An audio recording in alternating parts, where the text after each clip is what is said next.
नारायणाखिलगुरो भगवन्नमस्ते शिवाय नमः। शिवलिंगाय नमः। तन्मे मनः शिव संकल्पमस्तु। सर्वे भवन्तु सुखिनः।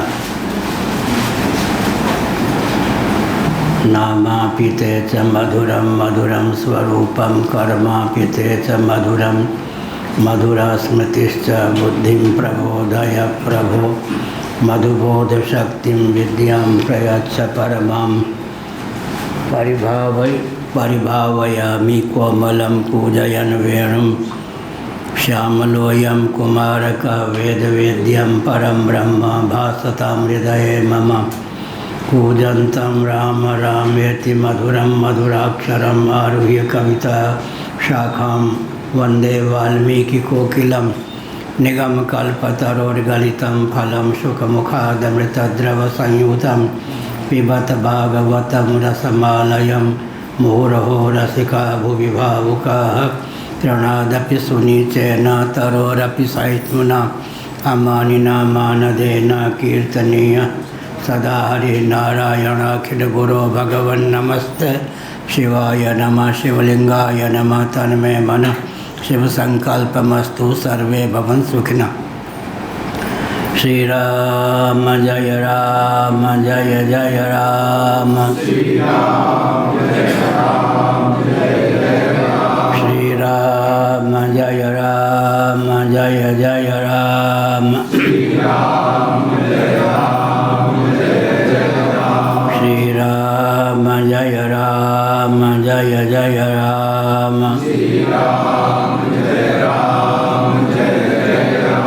धर्म की अधर्म का प्राणियों में विश्व का गौ माता की गौहत्या भारत सर्वभूत हृदय धर्म सम्राट श्री स्वामी करपात्री जी महाराज की, श्री जगन्नाथ महाप्रभु की, श्री बलभद्र महाप्रभु की, भगवती सुभद्रा देवी की, चक्र सुदर्शन महाभाग की। हर हर महादेव। गोविंद जय जय गोपाल जय जय। गोविंद जय जय गोपाल जय जय। राधा रमण हरि गोविंद जय जय। राधा रमण हरि गोविंद जय जय। श्री कृष्ण गोविंद हरे मुरारे। श्री कृष्ण गोविंद हरे मुरारे। हे नाथ नारायण वासुदेव। हे नाथ नारायण वासुदेव। गोविंद जय जय गोपाल जय जय। गोविंद जय जय गोपाल जय जय। राधा रमण हरि गोविंद जय जय। राधा रमण हरि गोविंद जय जय। गोविंद जय जय गोपाल जय जय। गोविंद जय जय गोपाल जय जय। राधा रमण हरि गोविंद जय जय। राधा रमण हरि गोविंद जय जय। गोविंद जय जय गोपाल जय जय। गोविंद जय जय गोपाल जय जय। राधा रमण हरि गोविंद जय जय। राधा रमण हरि गोविंद जय जय। सखिए नंद तनय आगच्छति। सखिए नंद तनय आगच्छति। मंदं मंदं मुरलीरणनय। मंदं समधिक सुखम प्रयच्छति सखी है नंदतनय आगच्छति।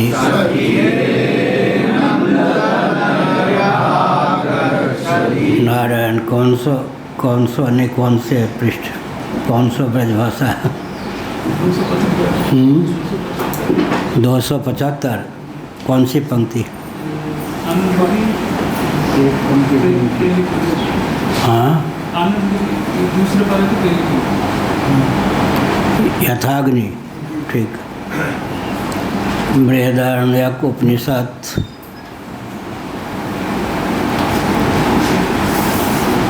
1:4-10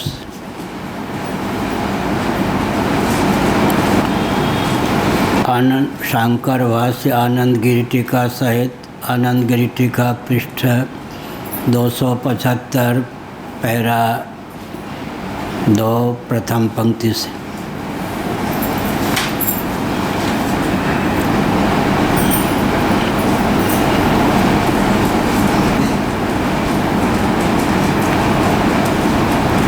यथाग्निहोत्रादि मनुष्यत्वादि जातिमंत मर्थित्वादि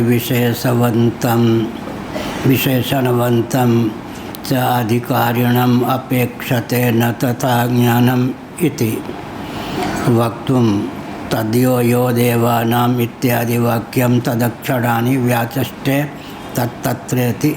नारायण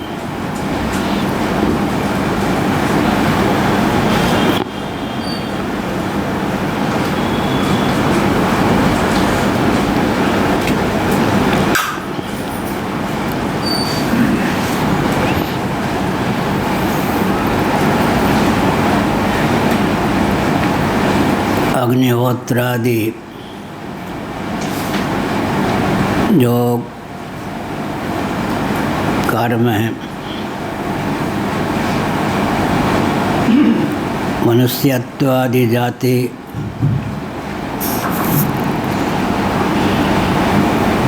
से संपन्न और अर्थित्वादि विशेषण से संपन्न व्यक्तियों को उनमें अधिकृत माना गया है।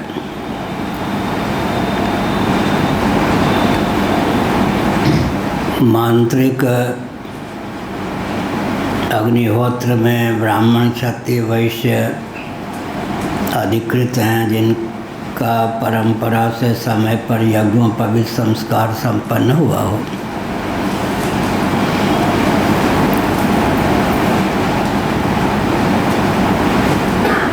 साथ ही साथ जो स्वर्ग आदि फल को चाहते हों, स्वर्ग कामो यजेत,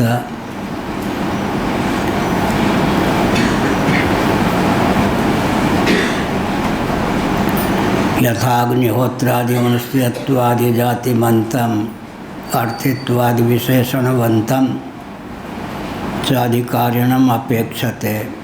इस प्रकार के अधिकारी की अपेक्षा अग्निहोत्रादि कर्म करते हैं।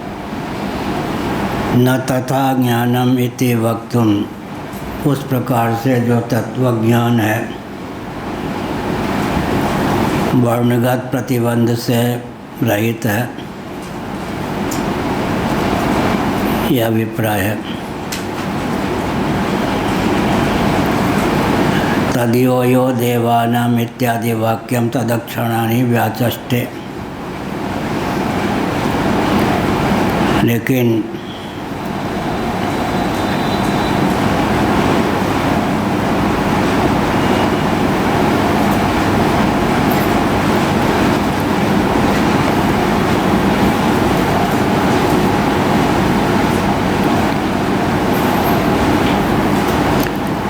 अर्थी दक्षो द्विजोहम बुध इति मतिमान कर्म सूक्तोधिकारी थी स्वराज्य सिद्धियुक्त्यानि विशेषणानि वेदितव्यानि। स्वराज्य सिद्धि नामक ग्रंथ की पंक्ति उद्धृत की गई है 5वीं टिप्पणी में। अर्थी हो, अर्थी का अर्थ होता है अर्थ प्रयोजन से युक्त दक्ष हो, अर्थात जिज्ञासा भी हो, तदनुकूल दक्षता भी जीवन में हो।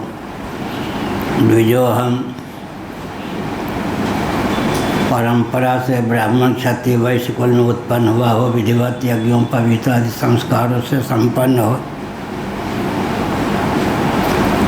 बुध इति मतिमान, बुद्धिमान हो, मतिमान हो।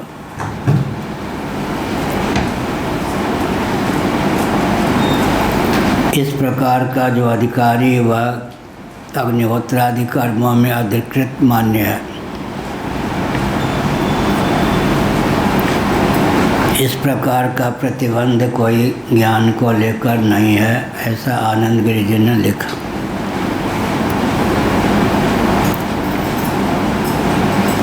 अब यहाँ भी तत्वज्ञान की जहाँ तक बात है, साधन चतुष्टय संपन्न व्यक्ति श्रवण मनन निधिध्यासन में अधिकृत है, उसी को तत्वज्ञान हो भी सकता है। यथाग्निहोत्रादि मनुष्यत्वादि जातिवंतम अर्थित्वादि विशेषणवंतम कार्य चाधिकारिणम अपेक्षते न तथा ज्ञानम इति वक्तुम, इस भावना से भावित होकर तद्यो यो देवानाम इत्यादि वाक्यम तदक्षणानि व्याचष्टे। देवताओं में जिसने उसको जाना वही मुक्त हो गया। जन्म मृत्यु की अनादि परंपरा का उच्छेदक सिद्ध हो गया, यह अभिप्राय। यहाँ यह समझना चाहिए कि देवता कर्म में अग्निहोत्रादि में अधिकृत हैं या नहीं।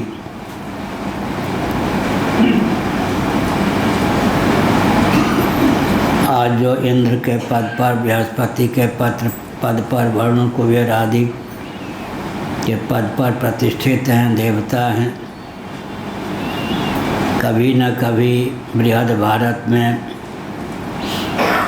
सतकुल में मांत्रिक याग में अधिकृत व्यक्ति के रूप में उत्पन्न थे। उन्होंने विधिवत अग्निहोत्रादि कर्मों का आलंबन लिया, जिसके फलस्वरूप वे देहत्याग के बाद कालांतर में इंद्रादि पद को प्राप्त हुए। और इंद्राय स्वाहा इदम इंद्राय नमः, इस प्रकार के वचन यह सिद्ध करते हैं कि इंद्रादि देवताओं के निमित्त मनुष्य हवन सामग्री का निक्षेप करते हैं। अग्निहोत्रादि कर्मों के फलस्वरूप इंद्रादि पद की प्राप्ति होती है, इसलिए जब फल ही प्राप्त हो गया, देवता हो ही गए, तब अग्निहोत्रादि की क्या आवश्यकता, यह अभिप्राय। लेकिन यदि कोई देव योनि में है तत्वज्ञान में, तो देवता भी अधिकृत हो सकते हैं। कारण क्या है? देवताओं के जीवन में कर्मेंद्रियाँ विकसित होती हैं, ज्ञानेंद्रियाँ विकसित होती हैं, अंतःकरण विकसित होता है, प्राण भी परिपुष्ट होता है, आयु भी उनकी पर्याप्त होती है, दिव्य देहेंद्रिय प्राणांतःकरण से वे युक्त होते हैं। तो देवता तत्वज्ञान में अधिकृत अवश्य हैं, लेकिन कठिनाई यह है कि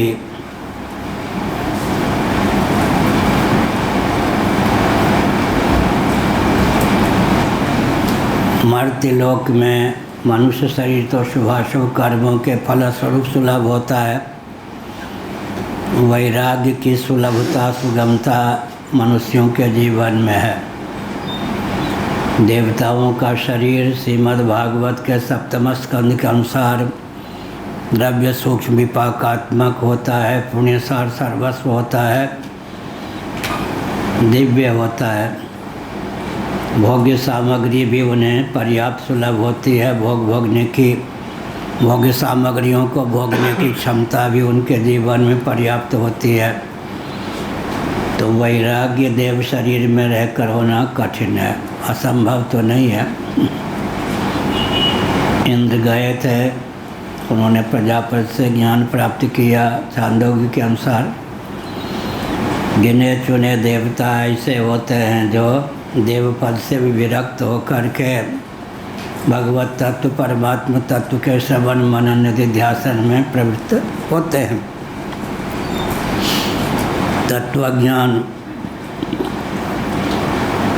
देवता पितर मनुष्य जो साधन चतुष्टय संपन्न हैं उन्हें हो ही सकता है, यह अभिप्राय है। यथाग्निहोत्रादि मनुष्यत्वादि जातिवंतम अर्थित्वादि विशेषणवंतम च अधिकारिणम अपेक्षते न तथा ज्ञानम इति वक्तुम तद्यो यो देवानाम इत्यादि वाक्यम तदक्षराणि व्याचष्टे।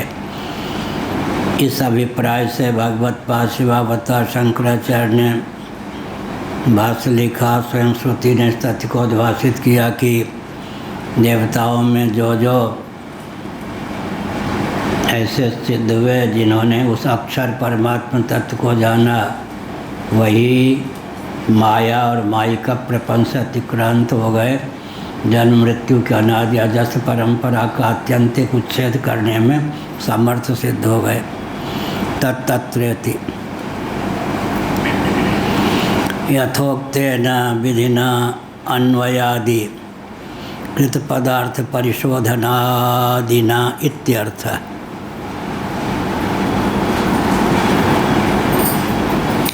यथोक्त विधि के द्वारा जिसका वर्णन किया गया पहले,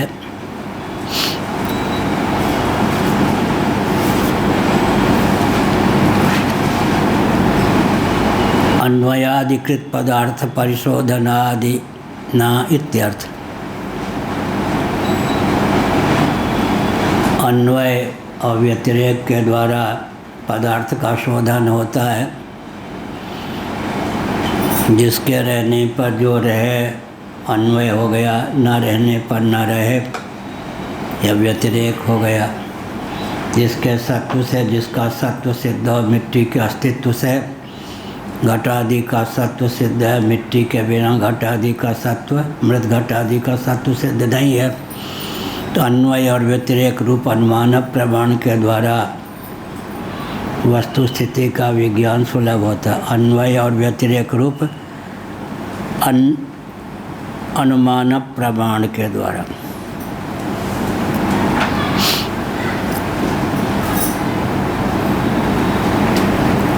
पदार्थ परिशोधनादिना यह अन्वय और व्यतिरेक।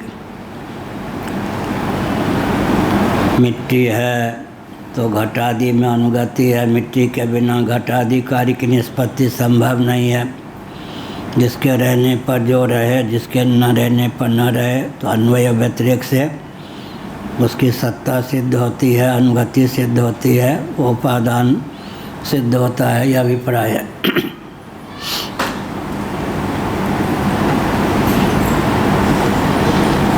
ज्ञानादेव मुक्ति न साधनांतरात् इत्येवकारार्थ। एवकारार्थ क्या है? ऋते ज्ञानान मुक्ति ज्ञानादेव तो कैवल्यम ज्ञानादेव मुक्ति न साधनांतरात्।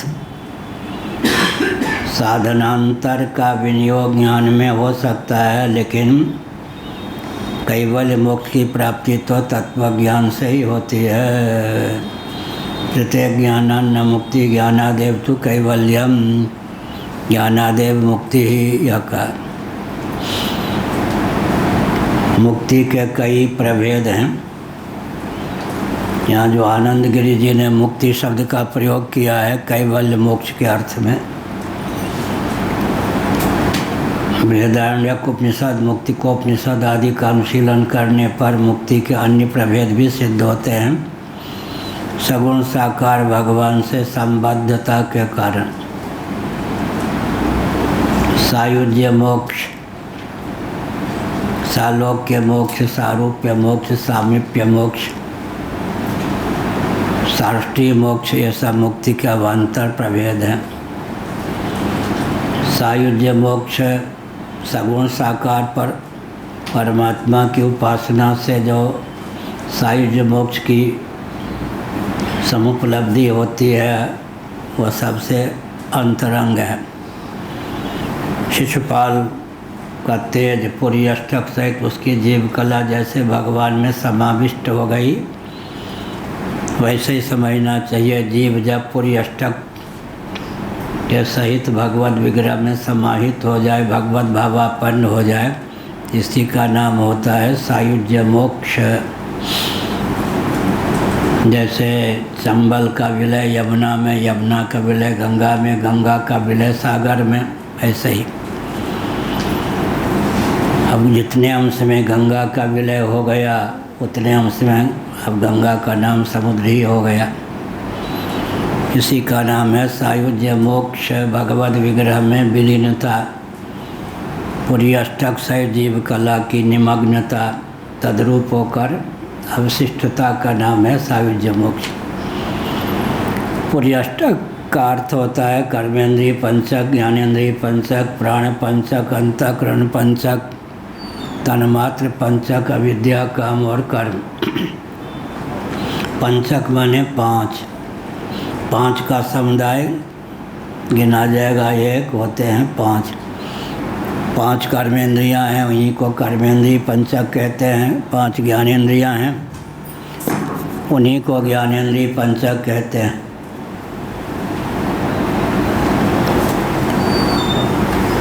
माइक पंचक पंचर या पंचक नहर, कर्मेंद्रिय पंचक, ज्ञानेंद्रिय पंचक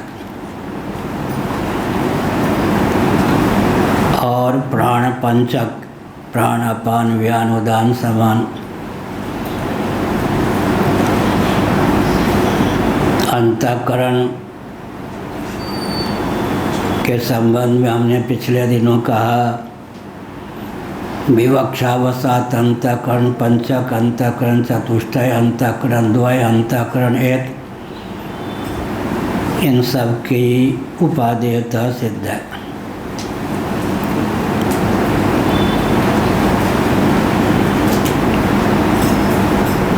इंद्रियाणि दशैकंच, यह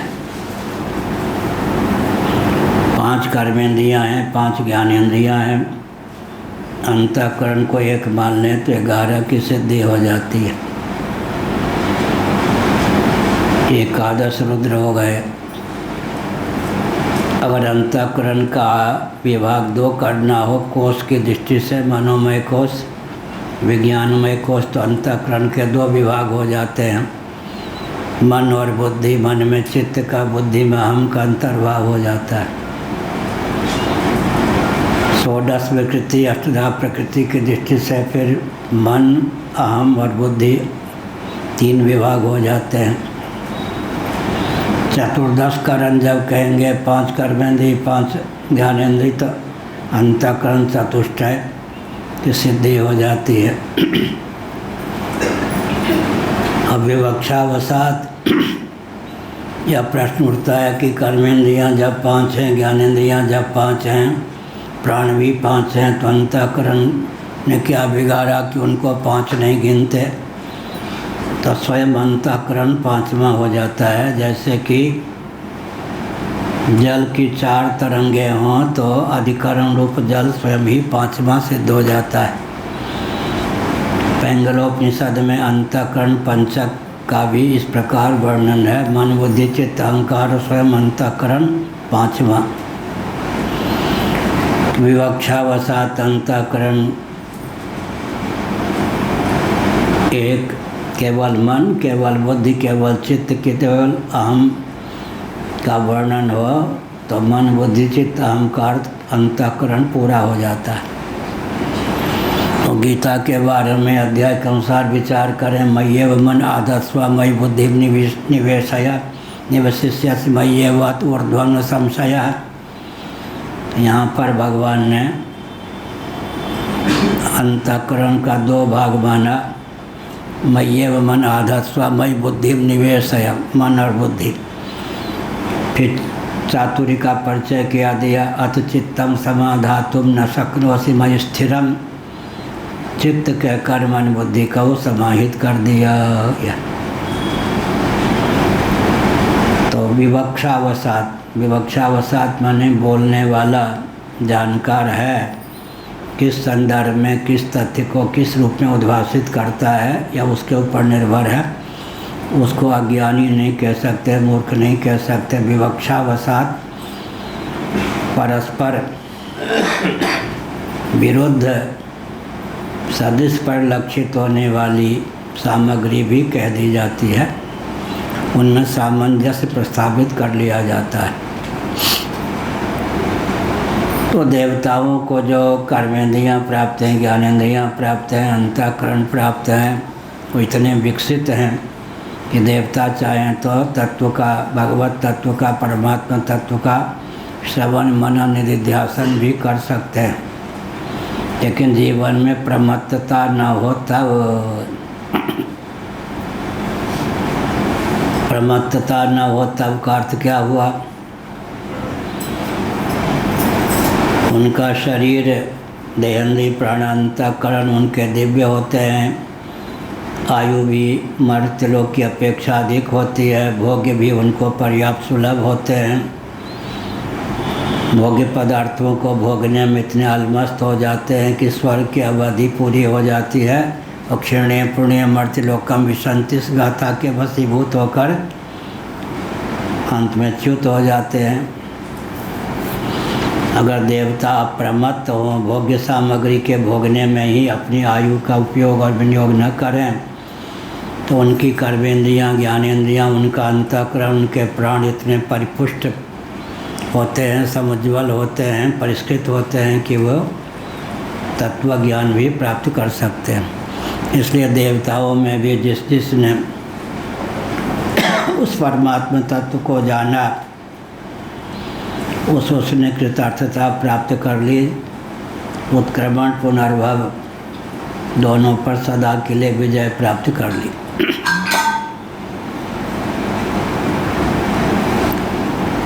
यथोक्तेन विधिना अन्वयाधिकृत पदार्थ परिशोधनादिना, यह पर यथोक्त विधि के द्वारा अन्वय व्यतिरेक को लेकर पदार्थ की शुद्धि होती है, पदार्थ का शोधन होता है।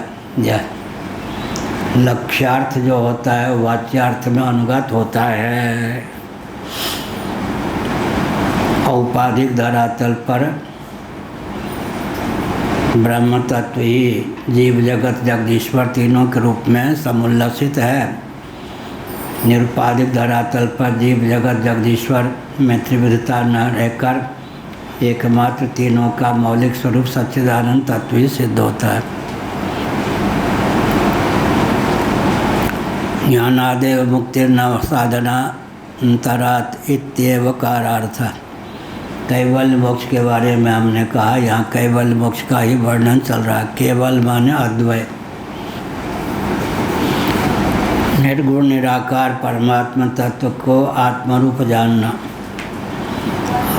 सच्चिदानंद स्वरूप आत्मा की परमात्मा रूपता, परमात्मा की आत्मरूपता, आत्मा स्वरूप परमात्मा में, परमात्मा स्वरूप आत्मा में प्रकृति सहित प्रपंच की अध्यस्तता का अचंचल निश्चय मोक्ष है। क्या कहा?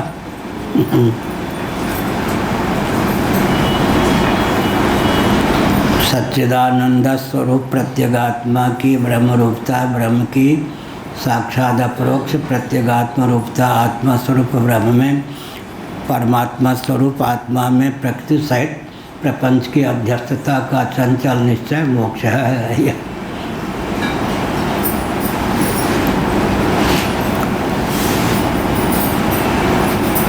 देवानाम इत्यादि लोक दृष्टि न ब्रह्मत्व बुद्धियोच्यते।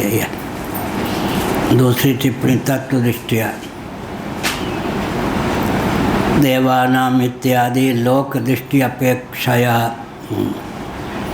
लोक दृष्टि की अपेक्षा से 84 लक्ष योनियों का अंकन है। ऊर्ध्वं गच्छन्ति सत्वस्था, मध्ये तिष्ठन्ति राजसाः, जघन्य गुणवृत्तिस्था, अधो गच्छन्ति तामसाः। तो देव योनि मनुष्य योनि से उत्कृष्ट है। तैत्तिरीय उपनिषद के अनुसार मनुष्यों से उत्कृष्ट कौन हो जाते हैं? देव, पहले मनुष्य गंधर्व, मनुष्य गंधर्व से उत्कृष्ट होते हैं देव गंधर्व।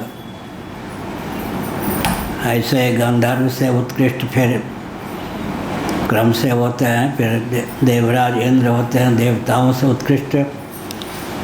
देवराज इंद्र से भी उत्कृष्ट होते हैं बृहस्पति। विराट, समष्टि स्थूल प्रपंच में तादात्म्य अपन चेतन का नाम बृहस्पति या विराट। बृहस्पति से उच्च पद प्राप्त है किनको? ब्रह्मा जी को, हिरण्यगर्भ को।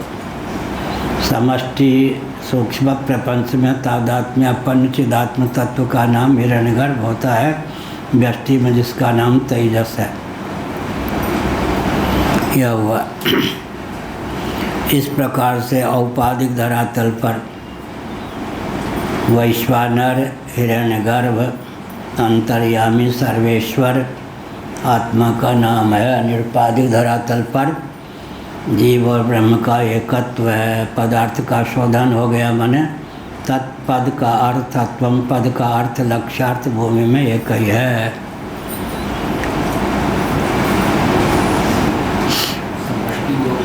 हाँ, हिरण्यगर्भ के रूप में जानते हैं, प्रसिद्ध प्रक्रिया यही। लेकिन यही बृहदारण्यक के आरंभ में ही और उधर कामोपासना की दृष्टि से यहाँ आरंभ में जब प्रजापति अश्व को लेकर के एक एक अंग में भावना का प्रकरण है, वहाँ पंचीकरोति भगवान की शैली में आपसी ने बताया था, पाठ में भी है, मूल में भी। वहाँ भगवान ने पंचीकरण करके फिर पंचभूतों में तादात्म्यपन, तो वहाँ पर स्थूलोपाधिक बताया गया ब्रह्मा। ऐसा है कि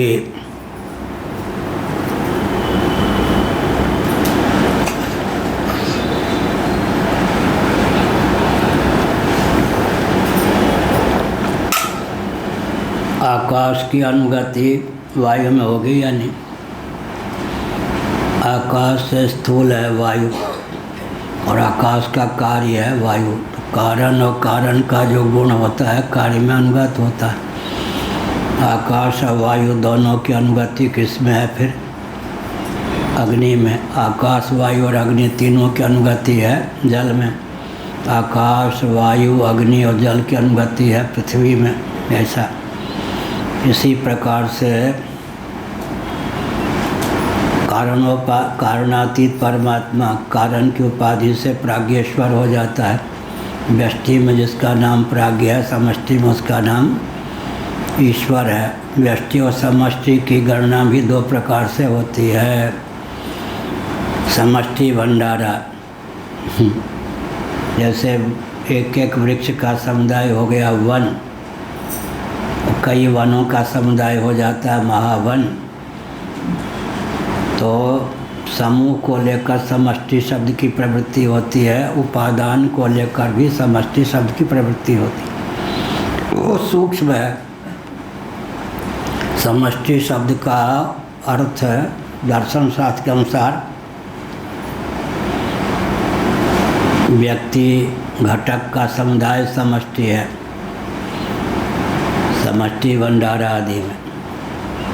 दूसरा अर्थ होता है सूक्ष्म की उपादान का नाम ही समष्टि होता है। तयोर व्यष्टि समष्टिता पंचदशी कार ने कहा, विश्व की वैश्वानर रूपता, तेजस की हिरण्यगर्भ रूपता, प्राज्ञ की ईश्वर रूपता।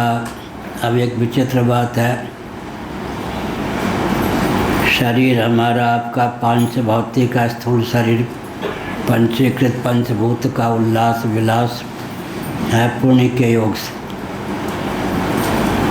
मनुष्य शरीर प्राप्त हुआ है। तो इसका अर्थ क्या है? इसका अर्थ अंत में यही हुआ कि समष्टि का अर्थ दो होता है, समुदाय का नाम समष्टि है, और सूक्ष्म अर्थ होता है उपादान का नाम समष्टि।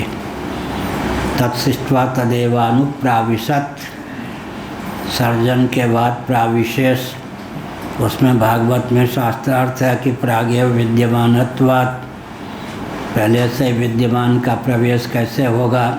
शंकराचार्य जी ने प्रवेश श्रुति को लेकर कम से कम 10 पृष्ठों की सामग्री को उल्लसित किया है। तो सामान्य रूप से तो प्रवेश क्या होगा, जैसे कक्ष का निर्माण नहीं हुआ था तो अभी आकाश था ही, अब कोई कहे कि कक्ष का निर्माण हुआ तो आकाश प्रविष्ट हो गया, ऐसा तो नहीं कह सकते। तो प्रागे विद्यमानत्वात्, वहाँ प्रवेश श्रुति को लेकर लगभग 10 पृष्ठों की सामग्री शंकराचार्य ने दी। तो जैसे सूर्य दर्पण में आभास के रूप में प्रविष्ट होता है, ऐसे ही तत्सृष्ट्वा तदेवानुप्राविशत मायाभासेन जीवे सब करोति, इस प्रकार से चिदाभास के रूप में प्रवेश मान्य होता है। और तत्सृष्ट्वा तदेवानुप्राविशत, सामान्य रूप में विद्यमान होने पर भी विशेष रूप में जो स्फूर्ति है वही प्रवेश का अर्थ होता है। और क्या समष्टि को लेकर के जो प्रसिद्ध प्रक्रिया है हिरण्यगर्भ को लेकर के, और उसको सूक्ष्म को लेकर के सूक्ष्मोपाधि को, और उसमें अगर स्थूलोपाधि को लेते हैं तो विराट ही हो जाता है। विराट का अर्थ विशाल जब कर देते हैं तो समष्टि के अर्थ में विराट हो जाता है, चाहे वो हिरण्यगर्भ भी क्यों न हो। विवक्षावसात पारिभाषिक दृष्टि से वैश्वानर को जब विराट कहेंगे तो स्थूलोपाधि में तादात्म्यपन चित्त धातु का नाम होगा, लेकिन ऊपर सूक्ष्म कारण से युक्त ही वो रहेगा। तब स्थूलोपाधि क्योंकि आरोहक क्रम नहीं है, अवरोहक क्रम है। कारणोपाधि जो होता है वो सूक्ष्मोपाधिक हो जाएगा, सूक्ष्मोपाधिक होगा, सूक्ष्म रूप उपाधि में तादात्म्यापत्ति की दृष्टि से उसी का नाम हिरण्यगर्भ हो जाएगा समष्टि में। अब स्थूल शरीर की प्राप्ति भी, जैसे हम लोग हैं, हमको कारण शरीर भी प्राप्त है, सूक्ष्म शरीर भी प्राप्त है, स्थूल शरीर भी प्राप्त है, लेकिन तादात्म्यापत्ति स्थूल शरीर को ही प्रधानता से ही है। इसी प्रकार तादात्म्यापत्ति को लेकर बात होती है।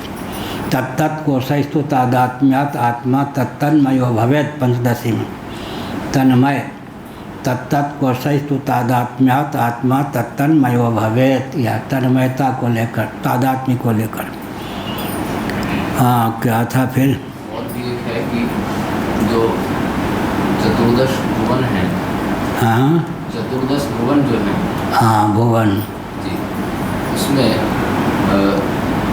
विराट को लेकर या ब्रह्मा हिरण्यगर्भ को लेकर ही अगर विचार करें तो जो स्वलोक है वहाँ से पंचीकृत पंच महाभूत से ही वो ब्रह्मलोक तक फिर निर्मित मानेंगे।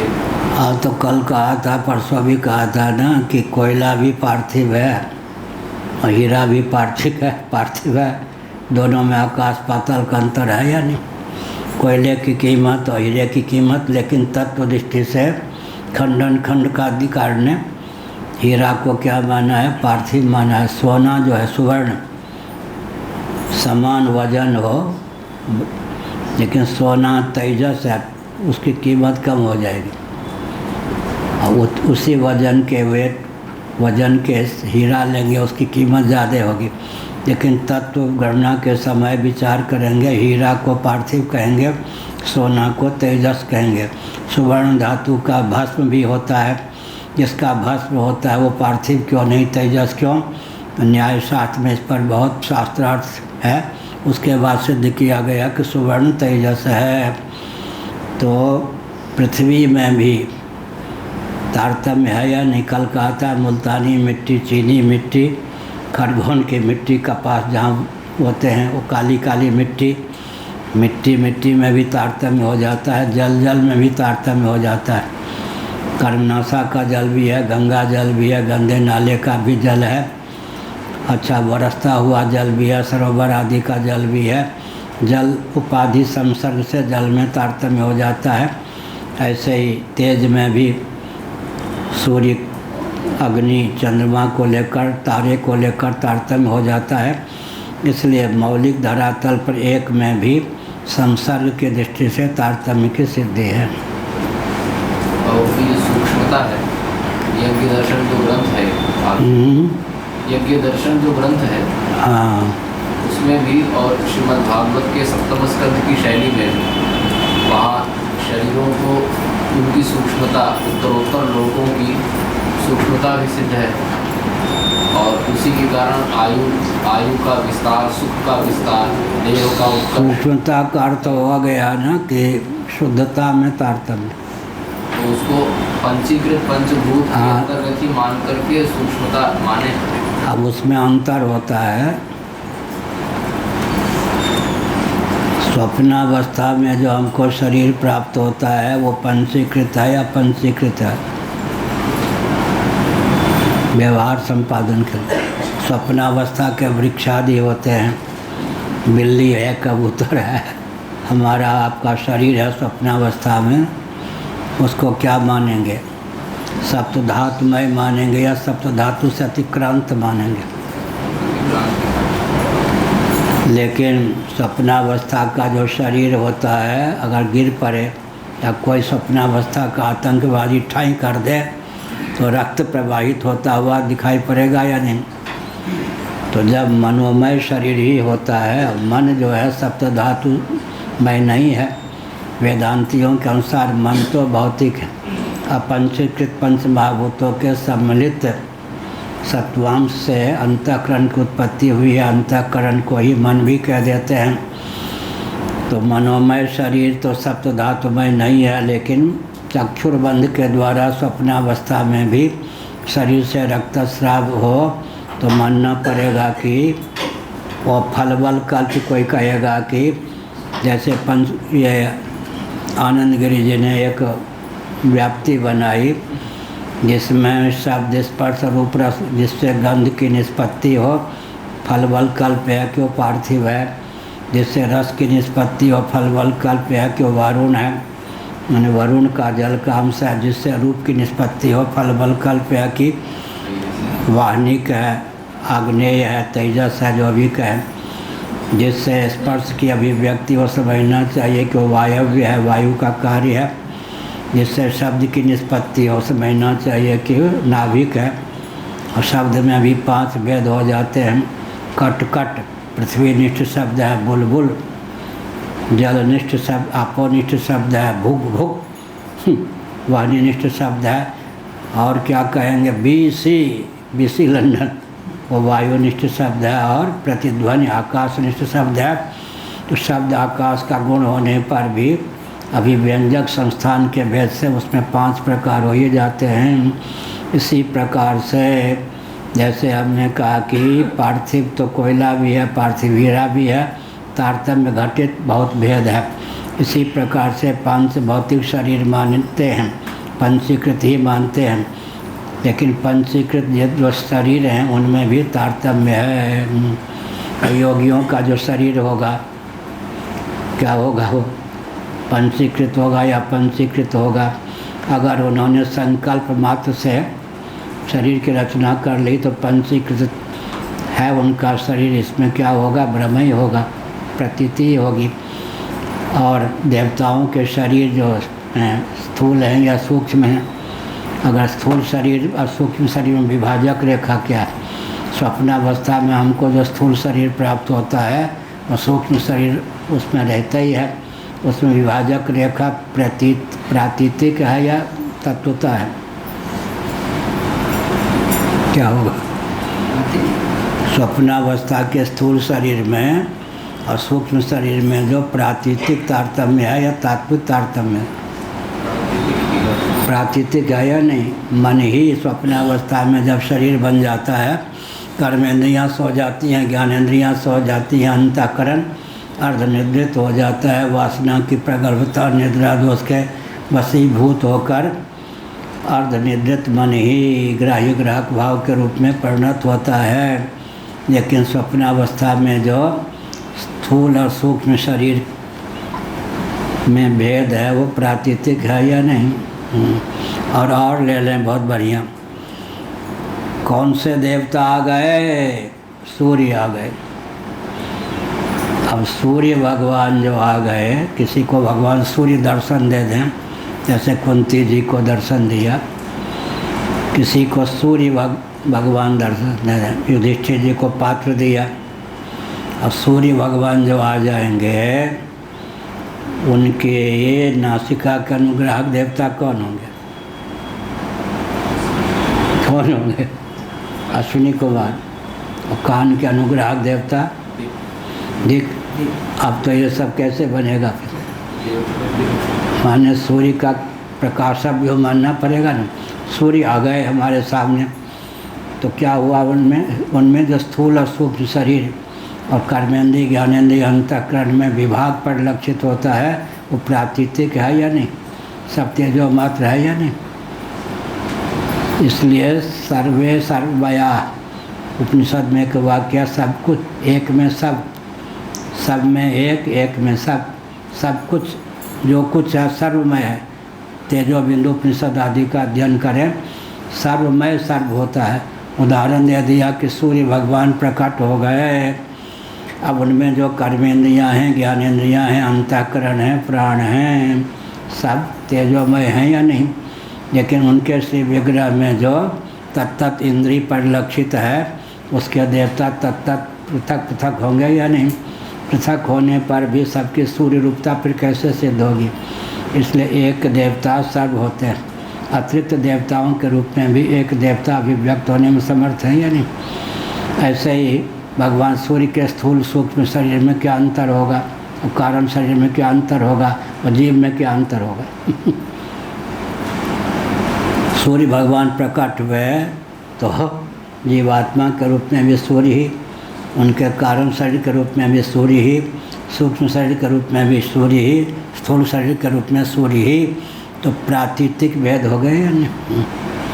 प्राकृतिक भेद को लेकर भी अर्थ क्रियाकारिता में भेद है। जैसे कि स्वप्नावस्था में नाक के द्वारा नाक का ही काम होता है, कान के द्वारा कान का ही काम होता है। यद्यपि मौलिक दृष्टि से विचार करने पर सबकी मनोरूपता ही सिद्ध है। आत्म चैतन्य से अधिष्ठित अर्धनिर्वृत्त मन ही स्वप्नावस्था में क्या स्थूल शरीर तनिष्ठ गोलक तनिष्ठ अधिदैव का रूप धारण किए हुए है।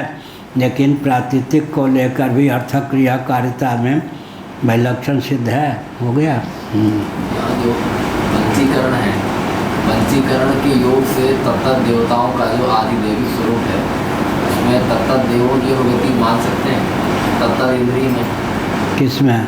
जो अब वो तो अग्निर्वाग भूतवा मुखम प्राविशत। यहाँ अधिदैव अध्यात्म में क्या अंतर हुआ? प्राकृतिक अंतर है या तात्विक? यहाँ प्राकृतिक। हाँ तो हो गया ना। अग्निर्वाग भूतवा मुखम प्राविशत, यह श्रुति है या नहीं? अग्नि तत्व हमारे आपके जीवन में भी ब्रह्म ही है ना। जब अग्नि जो है वाक हो गए तो अधिदैव की अध्यात्म रूपता, फिर आध्यात्मिक अद्भुत रूपता है या नहीं? लेकिन अद्भुत से अद्भुत का ही काम चलेगा, अध्यात्म से रूप हो जाएगा क्या? जब वाणी हो जाएगी अद्भुत, और वाकेंद्रीय अध्यात्म और अधिदैव कौन हो जाएंगे? अग्नि तत्व अधिदैव हो जाएंगे। इसीलिए श्रीमद् भागवत के बारे में स्कंद में क्या कहा गया? एक ही तेजो द्रव्य है, अद्भुत रूप होकर अध्यात्म, द्रव्य होकर अधिदैव, अध्यात्म नेत्र होकर अधिदैव, सूर्य होकर उल्लसित है।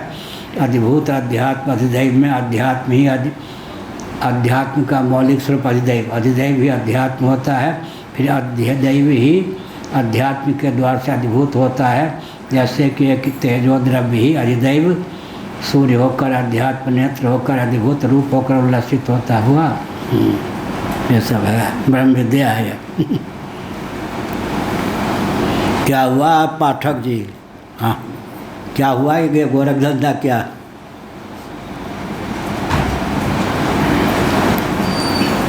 क्या चला अभी? अधिदैव और भौतिक अधिकार के बारे में चर्चा हुई। प्रतीति को लेकर भी अर्थक क्रियाकारिता में भेद है या नहीं? स्वप्नावस्था में या हमने कहा कि सबसे बढ़िया उदाहरण है, चंद्रमा प्रकट हो गए, अग्नि देवता प्रकट हो गए या सूर्य प्रकट हो गए हमारे सामने सगुण साकार होकर। अब उसमें अधिभूत अध्यात्म अधिदैव में अधिदैव भी विलक्षण होंगे। भगवान सूर्य के नासिका जो होगी उसके अधिदैव अश्विनी कुमार को मानेंगे, लेकिन जब सूर्य ही प्रकट हो गए तो तत्त गोलक भी तत्त गोलक के द्वारा अभिव्यक्त तत्त करण इंद्रिय भी तत्त करण इंद्रिय के अनुग्राहक देवता भी प्रातीतिक भेद है। अर्थक क्रियाकारिता को लेकर भी भेद है, तत्वतः भेद कहाँ? इस प्रकार से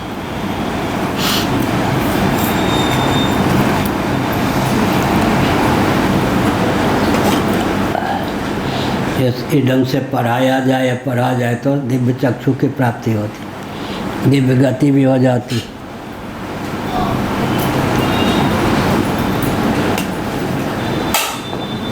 पूछिए, पूना की ओर से आए। जैसे आपने बताया था पहले, भगवान जब श्री विग्रह लेकर के प्रकट होते हैं हमारे प्रत्यक्ष, तो उनके लिए इंद्रिय गोलक के भेद नहीं होता, जिससे कि देखना है तो वो कहीं से भी देख सकते हैं। हम बैठे पूज्य स्वामी अखंडानंद जी महाराज की माता जी ने श्री रामानुज संप्रदाय के एक संत से दीक्षा ली थी। स्वामी अखंडानंद जी महाराज विनोदी भी बहुत थे। माता के गुरु को तो फिर मानेंगे ही, तो बहुत जिज्ञास होके अपनी माता के गुरु से उन्होंने पूछ दिया, ये भगवान होते हैं पाँव से देख सकते या नहीं, नाक से सुन सकते या नहीं, क्या बात करते हैं स्वामी जी? उनकी माता के गुरु ने कहा, भगवान हो या कोई भी हो आँख से ही देखा जाता है। अच्छा, कान से सुना जाता है। तो स्वामी जी ने सुन लिया कि माता जी के गुरु जी थे वो। सभा में कहा दे कुछ ज्ञान ही नहीं, दिव्य शरीर कहते हैं।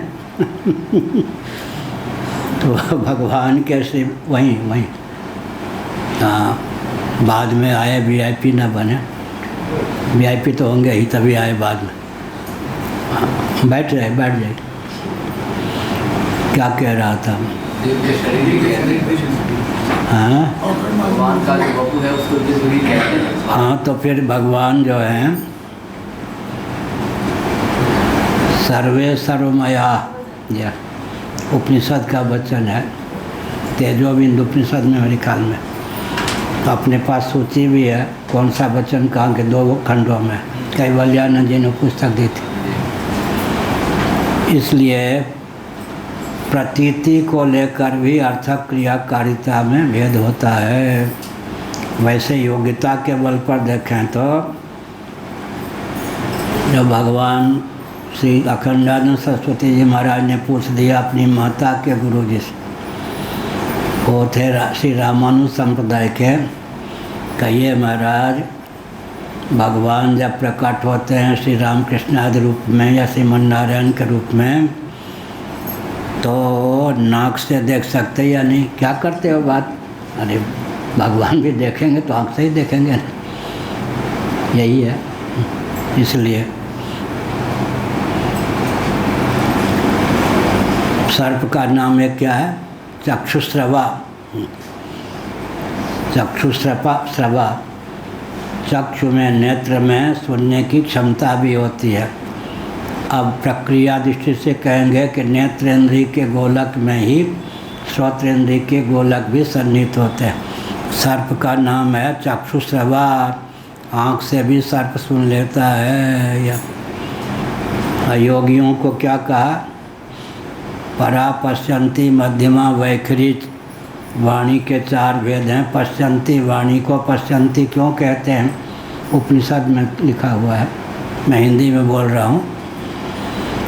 योगी जिस वाणी से देखते हैं उसका नाम है पश्यंती। अब कोई कहे वाणी से देखा जा सकता, पागल हो गए हो क्या, यही कहा जाएगा या नहीं? पर योगी देखते या नहीं वाणी से। पश्यंती, वाणी को पश्यंती क्यों कहते हैं? उपनिषद में ही लिखा है, योगी जिस वाणी से देखते हैं उस वाणी का नाम है पश्यंती वाणी। या हाँ चलें। ज्ञानादेव मुक्तिर्न साधनांतरात् इत्येव कारार्थ। ज्ञान से मुक्ति माने, इसी पे चल रहा था, विषय बहुत दूर पहुंच गया। कैवल्य मोक्ष तो ज्ञान से ही हो सकता है, अन्य कोई उपाय नहीं है। भक्ति प्रस्थान में जो मोक्ष, और गीता में तो कोई ऐसा वचन ही भगवान का नहीं है जिसका भक्ति में ज्ञान, भक्ति का ज्ञान में पर्यवसान न हो। भक्त्या माम अभिजानाति यावान यस्यास्मि तत्वतः फिर ददामि बुद्धि योगम तम पितेषा माम समुद्धरता मृत्यु संसार सागरात् भवामि नचिरात् पार्थ मय्यावेशित चेतसाम। महाभारत का ही उज्ज्वल अंश है ना गीता। भक्ति का पर्यवसान ज्ञान में। ये तो सर्वाणि कर्माणि मयि सन्न्यस्य मत्पराः अनन्येनैव योगेन मां ध्यायन्तुपासते। केवल यहीं तक रहने दें तो क्या होगा? भक्त लोग सिद्ध मानेंगे ऐसे व्यक्ति को अबद्ध। तो ये भृगु जी, ये तो सर्वाणि कर्माणि मयि सन्न्यस्य मत्पराः अनन्येनैव योगेन माम ध्यायन्तुपासते। भक्ति प्रस्थान में ऐसे व्यक्ति को कृतार्थ मानेंगे या नहीं, बद्ध मानेंगे या मुक्त? मुक्त मानेंगे। लेकिन भगवान की दृष्टि में तेषा माम समुद्धरता मृत्यु संसार सागरात्। भगवान की दृष्टि में मृत्यु संसार सागर में ऐसे उच्च कोटि के भक्त भी प्रविष्ट हैं, पड़े हुए हैं। लेकिन चिंता की बात नहीं, मैं स्वयं ही उनका शीघ्र ही उद्धार करता हूँ। तो भगवान की दृष्टि को प्रमाण मानेंगे या उन चले चपाटी की दृष्टि को प्रमाण मानेंगे? ये तो सर्वाणि कर्माणि मयि सन्न्यस्य मत्पराः अनन्येनैव योगेन माम ध्यायन्तुपासते। तो वो तो सब मुक्त माने जाएंगे या नहीं ऐसे व्यक्ति? ये तो बहुवचन है, मुक्त माने जाएंगे। लेकिन भगवान की दृष्टि में तो मृत्यु संसार सागर में वो भी निमग्न हैं। इसलिए चेले चपाटी, चेले चली के द्वारा दिए हुए प्रमाण पत्र को यमराज नहीं मानते। चेले चपाटी तो श्रोत्री ब्रह्मनिष्ठ क्या क्या कह देंगे, अनंतर से विभूषित, अनंतानंत समलंकृत।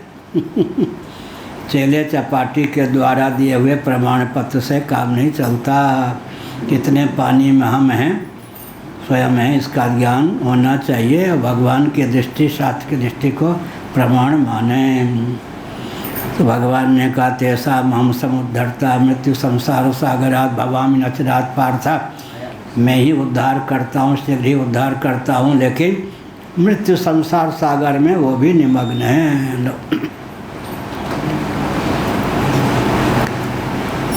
ज्ञानादेव मुक्तिर्न साधनांतरात्। ज्ञान से ही मुक्ति है, न कि साधनांतर से। यह हुआ इत्येव कारार्थ। एव कार का अर्थ यह है, कृते ज्ञान न मुक्ति ज्ञानादेव तो कैवल्यम ज्ञानादेव मुक्ति न साधनांतरात्।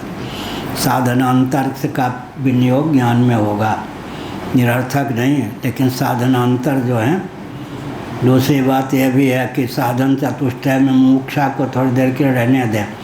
साधन त्रय का, साधनत्रय का वर्णन करें।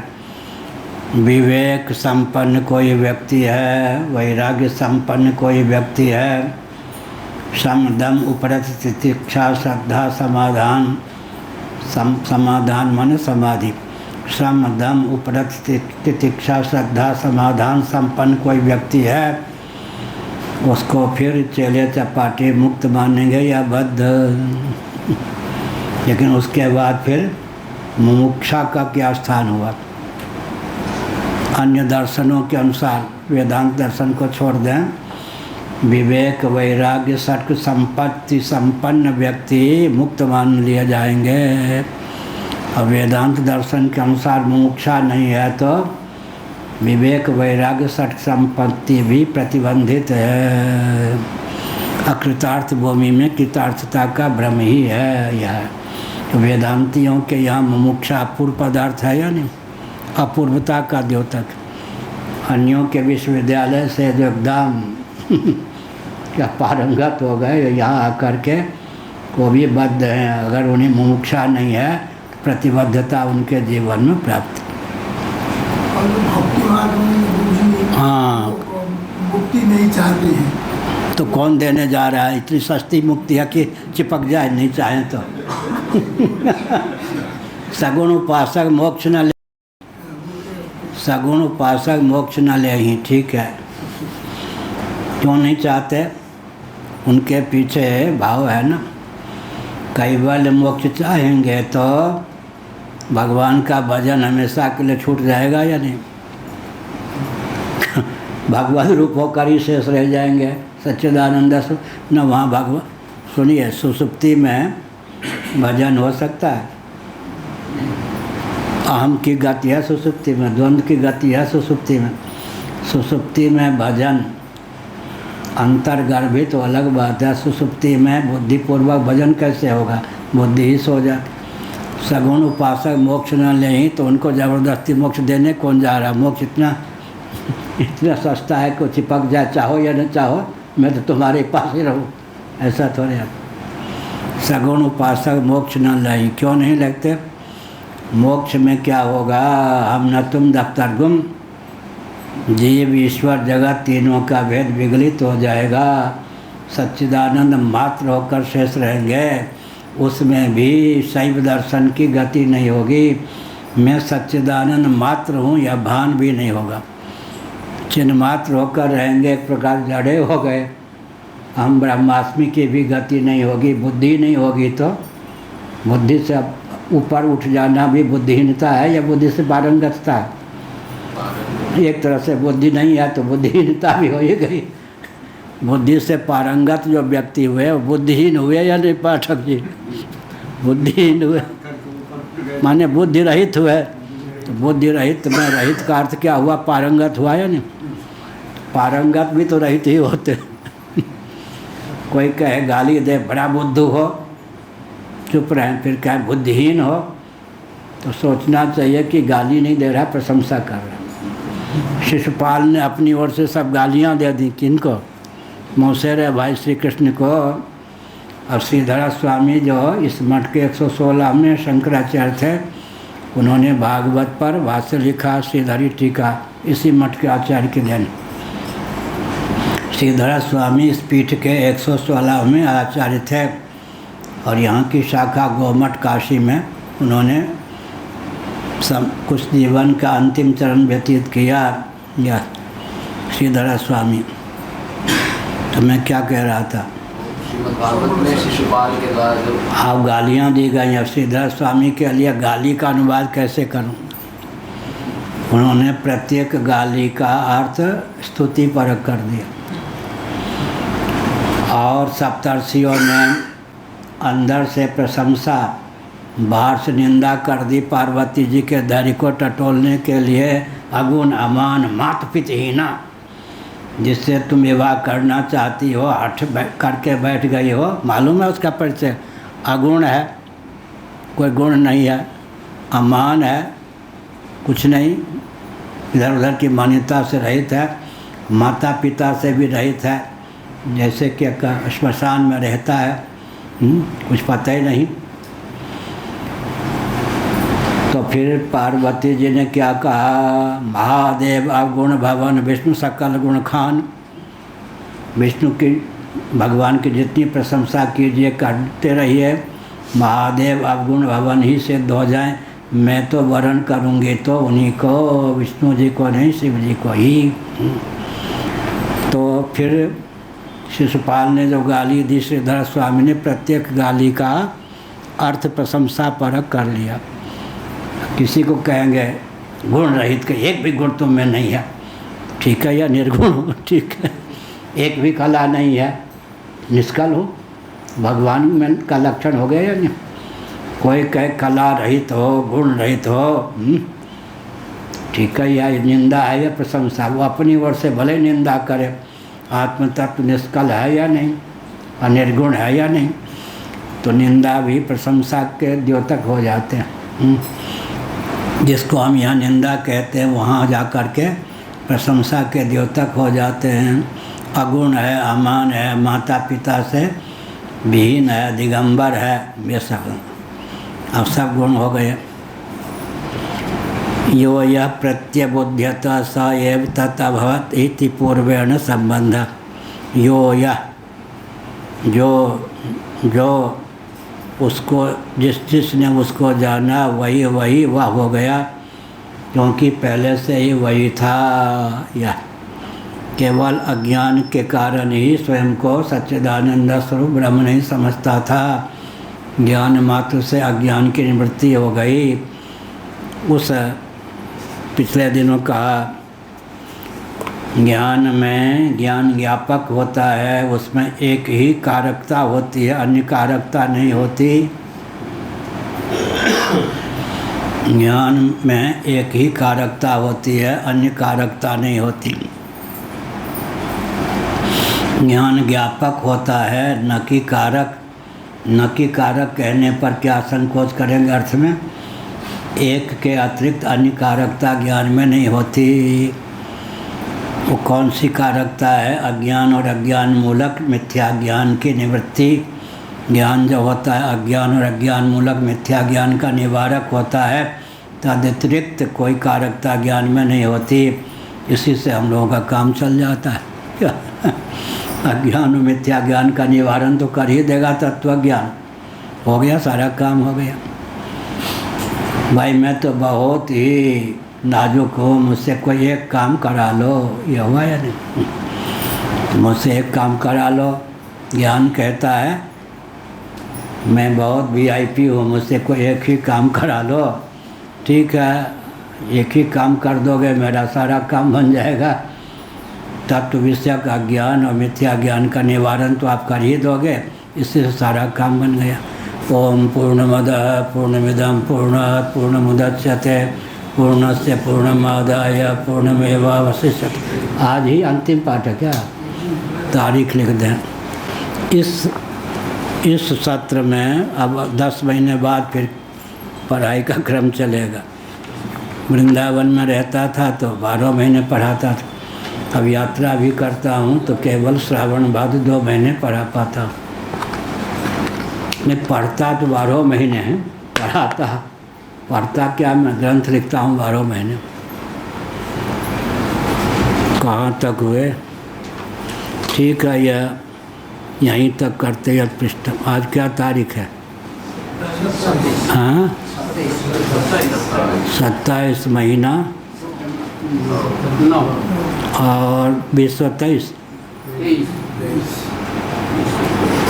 ठीक है, यहाँ तक हुआ।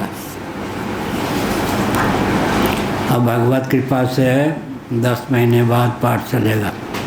श्री राम जय राम जय जय राम। श्री राम जय राम जय जय राम। श्री राम जय राम जय जय राम। श्री राम जय राम जय जय राम। धर्म की अधर्म का प्राणियों में विश्व का।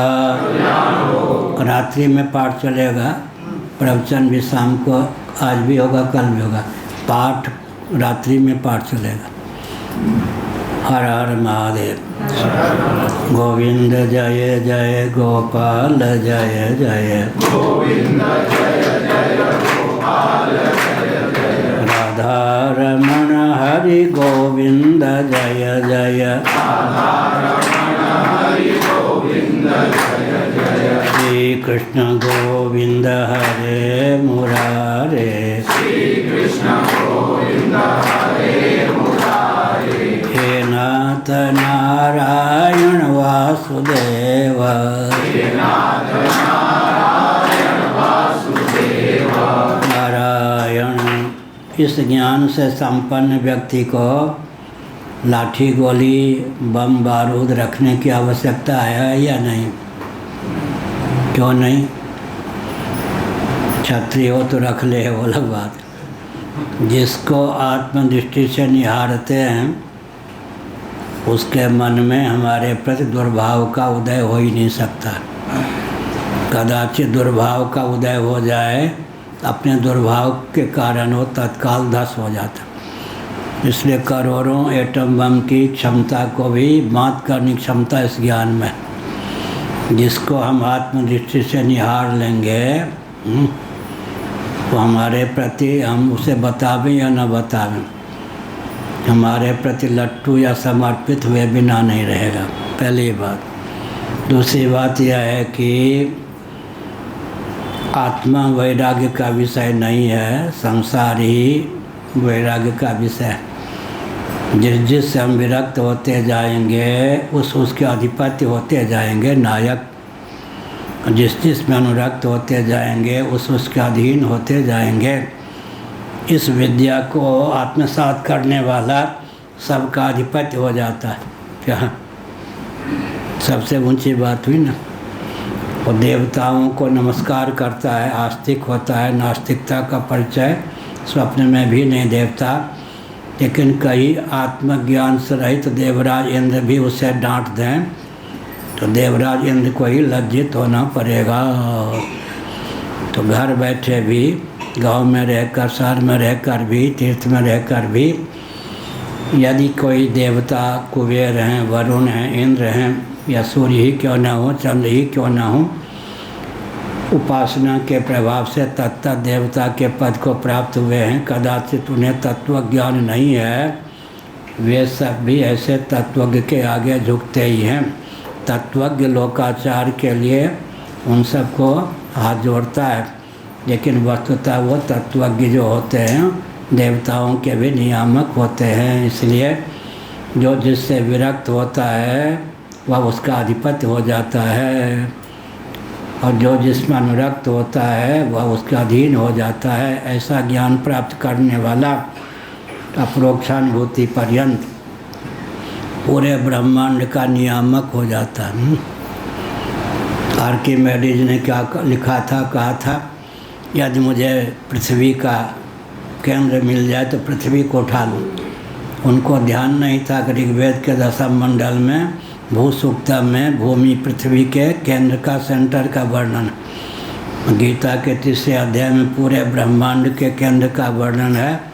परमात्मा और प्रणव, परमात्मा और प्रणव, प्रणव का नाम ही प्रकृति हो जाता है। व्याकरण और वेदांत में जो प्रणव है वही सांख्यों के यहाँ जाकर प्रकृति के रूप में उद्भासित है। पूरे विश्व का नियमन किससे होता है? परमात्मा और प्रणव से। परमात्मा को ही गीता के 3रे अध्याय में अक्षर कहा गया है। अक्षर, परमात्मा और प्रणव, इसमें जिसकी गति हो गई, परमात्मा और प्रणव, परमात्मा प्रकृति, इन दोनों का जिसने ज्ञान प्राप्त कर लिया पूरे विश्व का नियामक होगा या नहीं? ईश्वर से उसकी एक रूपता हो ही जाएगी। यह हुआ। इस प्रकार से इस ज्ञान को आत्मसात करने वाला क्या हो गया? विषय, करण, सुर, जीव, इन सब से पारंगत हो गया, ब्रह्म भावापन्न हो गया। जीव जगत जगदीश्वर तीनों से अतिक्रांत होकर तीनों रूपों में उल्लसित हो गया। हर हर शंकराचार्य भगवान की जय। सत्य सनातन धर्म की जय। धर्म की जय। धर्म का नाश हो, प्राणियों में सद्भावना हो, विश्व का कल्याण हो, माता की जय हो। सत्या बंद हो, भारत अखंड हो, भारत अखंड हो। श्रीमद् जगत शंकराचार्य भगवान की जय हो। सम्राट स्वामी श्री करपात्री जी महाराज की जय हो। गोवर्धन मठपुरी पीठाधीश्वर श्रीमद् जगत शंकराचार्य भगवान की जय हो। हर नमः पार्वती पतये। सब लोग क्रमशः प्रणाम करके बाद की ओर बढ़ते जाएं। जो दीक्षार्थी हैं वो रुकेंगे, बाकी सब प्रणाम करके आगे बढ़ते जाएं।